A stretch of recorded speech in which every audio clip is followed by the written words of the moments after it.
I'm Marcus Richardson. And I'm Nathan Hicken. Hello, friends. We do not have a new exhibit for you yet. We are working on it, but we wanted to do another episode of Murder We Didn't Wrote, our new, not at all clunky title for episodes where we shoot the breeze about other murder mysteries that we did not write. But before we get started, in case you didn't hear, we had a trifecta of announcements, being that we have a new Discord, we have some new merch, and we have new ways that you can give us money on Patreon. So new ways to support the show makes that sound a lot nicer. But we just want to say a huge thank you to everyone that has hopped on our Discord. It'll probably be slow going at the start. And on our Patreon as well. We're really excited to add content there. Again, slow at the start, but we have plans for some exclusive perks for Patreons. So, oh yeah, it's gonna be a lot of fun. So it's been really cool to see all the interaction and whatnot. So thank you guys. Yeah, thank you so much. But yeah, so let's jump in to questions about murder mysteries.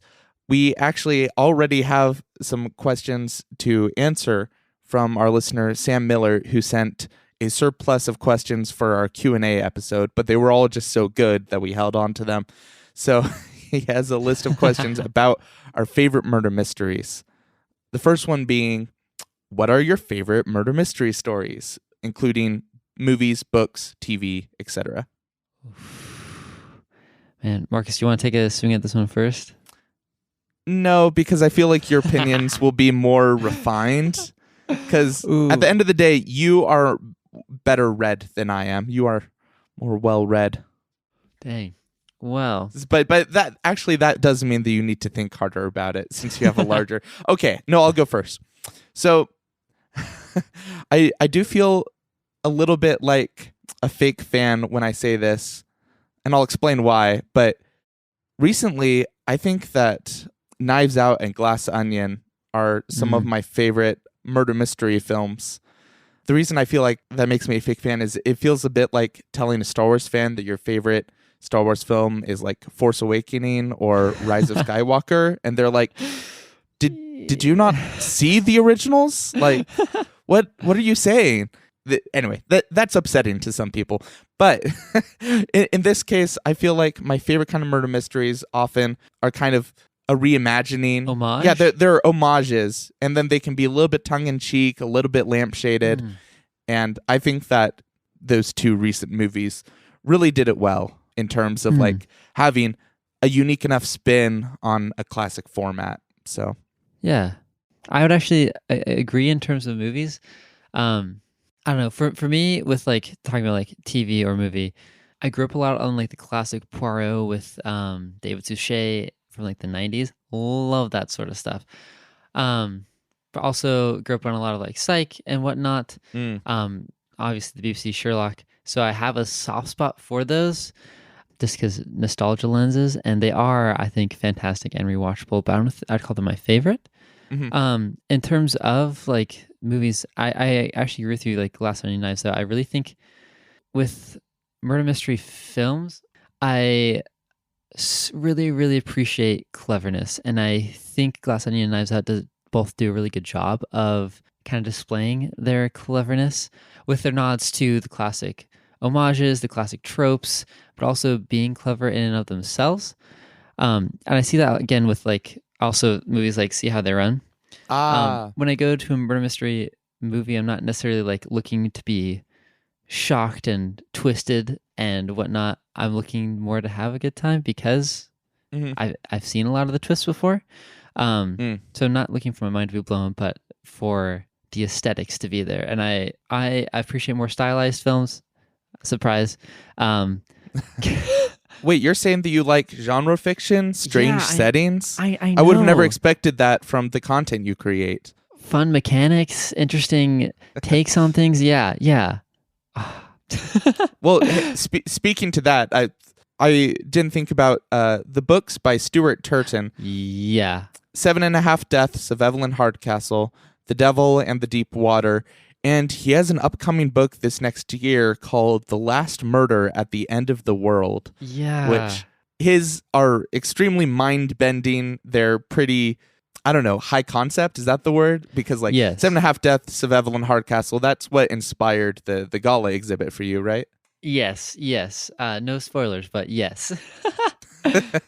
It's excellent. It's a real mind twister. But sorry, what were you saying earlier? Oh, well, now I'm completely distracted by that because I was thinking I've read a lot of classic murder mystery stories from Conan Doyle to more of the hard with Raymond Chandler, kind of that old hard-boiled stuff. I've read a lot of the Agatha Christie, and I love those. But the murder mystery stories that I've actually really loved recently are some of the newer ones, which include 7.5 Deaths, because I think that is one of the most well plotted out books that I've ever seen.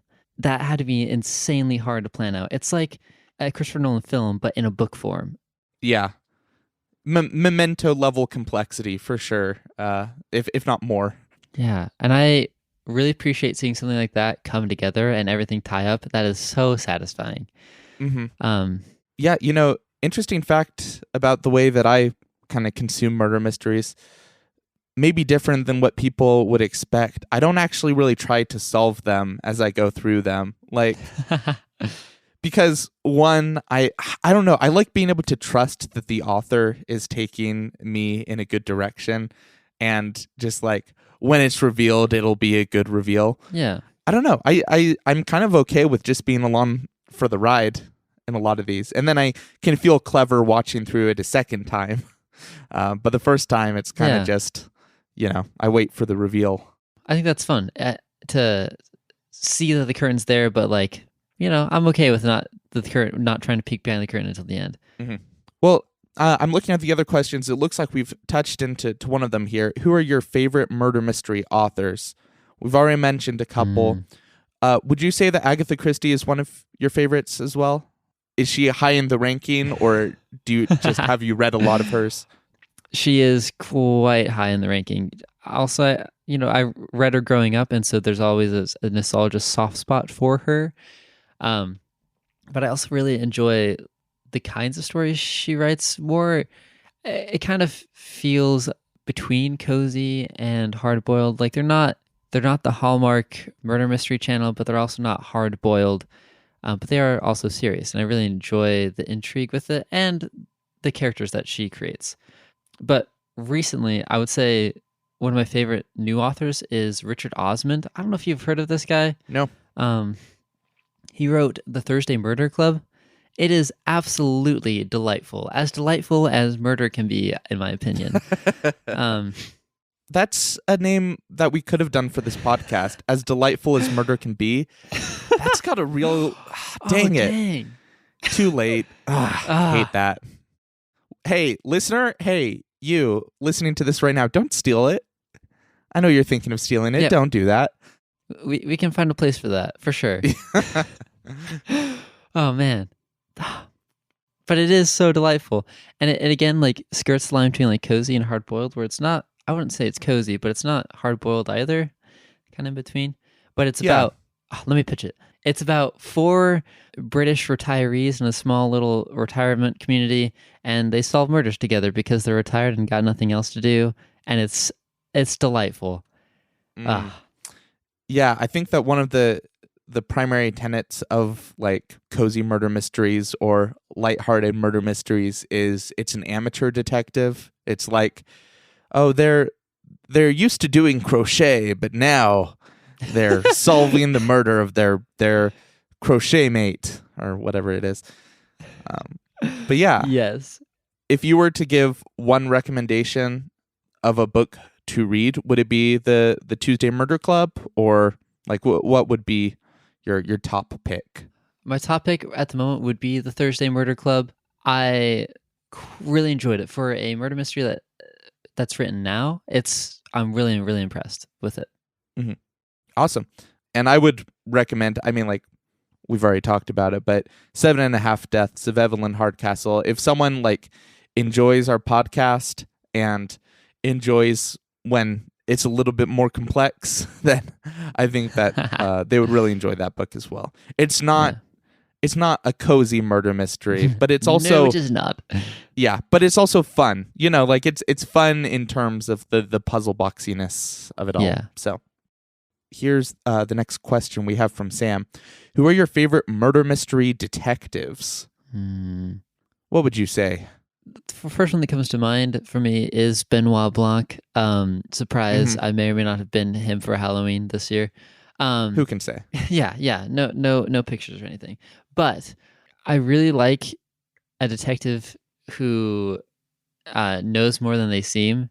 I love that because it's very satisfying to then go back and see, oh, they did notice this from the very beginning. I think Benoit Blanc does that all very well. He seems like a bumbling Southern gentleman, doesn't really know what's going on, kind of out of it. But no, he's picking up on everything. And I kind of love that. That sort of attention to detail is really satisfying. That's why I love like Psych. But yeah, so I would say probably Benoit Blanc. That's a good pick. I feel like sometimes certain iterations of Sherlock Holmes or even Poirot can be a bit much, like the pompousness of it, like you are all idiots. So I do like that Benoit has the skills with less of the snide looking over the nose qualities. So yeah, nice. What would you say? Oh, I'll just piggyback. I can't think of many other examples. I think my favorite murder mystery detective is Nathan Hicken on his podcast. Great choice. No, I don't know. I don't know. But a question that's related to this is Sam asks, who's the best Sherlock? Robert Downey Jr., Benedict Cumberbatch, Will Ferrell. I didn't watch that one. Henry Cavill. Is that Enola Holmes? That's Enola Holmes. Is that what? Okay. Who's the best Sherlock, Nathan? Oh man. Definitively. Gosh. Okay, my top two are Robert Downey Jr. and Benedict Cumberbatch. Deciding between those two are very difficult because both are just so different. Mm-hmm. Like, I love the more playfulness of Robert Downey Jr.'s Sherlock. He's a little less serious and sane. And I love Robert Downey Jr. because we see different sides of Sherlock. We don't just see his calculating side, but we see his like action hero. Yeah, that's so cool to me, and that was really cool to me when I was like 10 and this came out. So, might be some nostalgia lens going on, but I think Benedict Cumberbatch does a really good job of playing into a specific version of Sherlock. Takes away some of the humanity of him a little bit, but I think that serves the kind of stories they're trying to tell, and so I think it really fits in the modern setting, especially the first two seasons. I love those first two seasons, 3 and 4. But you're talking about Benedict Cumberbatch? Yes, now? Sorry, Benedict Cumberbatch. Yeah. I think I'd also agree. Like Benedict Cumberbatch might be my favorite modern iteration of Sherlock, even though sometimes some of the gimmicks of the character wear thin for me. Like, like I like the quirks, but like when it's like just straight up the meanness to people that don't deserve it, that sometimes rubs me the wrong way. Yeah. When it kind of gets in the way of the murder mystery as opposed to serving it. Yeah. Like I've never been one to care very much for like the fact that Sherlock is a drug addict. Yeah. Like I don't, like the coolest parts of Sherlock to me are not the fact that he has like manic depressive moments. Like maybe some people love that.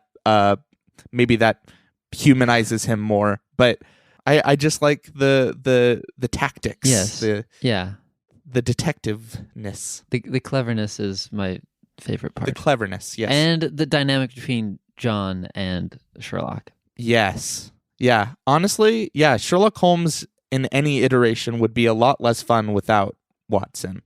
Agreed. You need that foil. You need someone to be where the reader is and just feels dumb. Yeah. Well, hey, next question. Do you like your mysteries with a dash of comedy or serious? Mm-hmm. He lists The Nice Guys and See How They Run as examples of a dash of comedy. This one's pretty easy for me. Yes, comedy, good. Like it. I can't remember if we've said this on mic before, but like the reason that I like murder mysteries is for the mystery, not the murder. Like if I can do a murder mystery without any gruesome details, which like I sort of found a way with the Empty Cage, I'll do that because I enjoy more the story and kind of even occasionally the cheesy nature of it all, but just like you know why you're here to solve a murder. So there needs to be a murder, but I like it when it's lighthearted, when there's comedy. That can sometimes be a tall order because murder. Yeah, but yeah. You don't want to feel trite, but you want to, yeah. Exactly.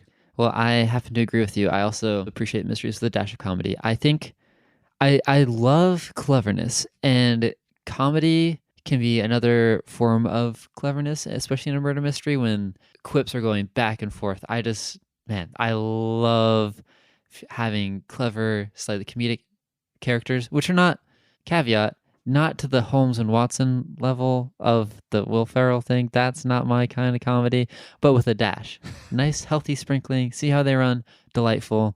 Like Glass Onion, even, I would say. There's a lot of like comedic moments in there. Right.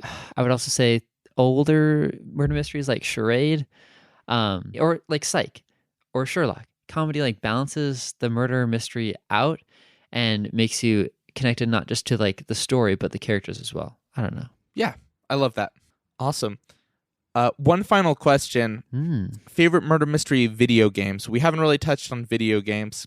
And before you give yours, I do want to just speed round. Oh, yeah. Like I actually have a lot of recommendations for mystery video games. So if you want to one where you like feel like the detective, Tangle Tower, Yes. Detective Grimoire Tangle Tower is excellent. I love the voice acting. I love the music. I love the vibes. If you're looking for a game that just takes you for a ride like a murder mystery book, Ghost Trick, I think, is an excellent one. You play as a ghost detective trying to solve your own murder. You don't really, as the player, do any deducting or, solving of the murder, but it's got a really compelling story with a lot of twists, so I love that one. Her Story is shoot, I forget what the term is for it, but it like uses live action video, and you're combing through a database of an interview with someone, and you solve mysteries. I'm not going to be able to really quickly describe these things. Maybe I should have just said the name of the video game. Anyway, those are 3 recommendations right off the bat. But Nathan, what would you say are some of your favorite murder mystery video games?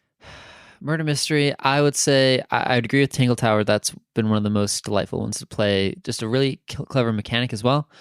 It's different than other murder mysteries that I've played. I would also say, I don't know if this counts, I would say mystery. Professor Layton, I grew up on those, and I just have a delightful time with the atmosphere of those, even though they are insane at the end.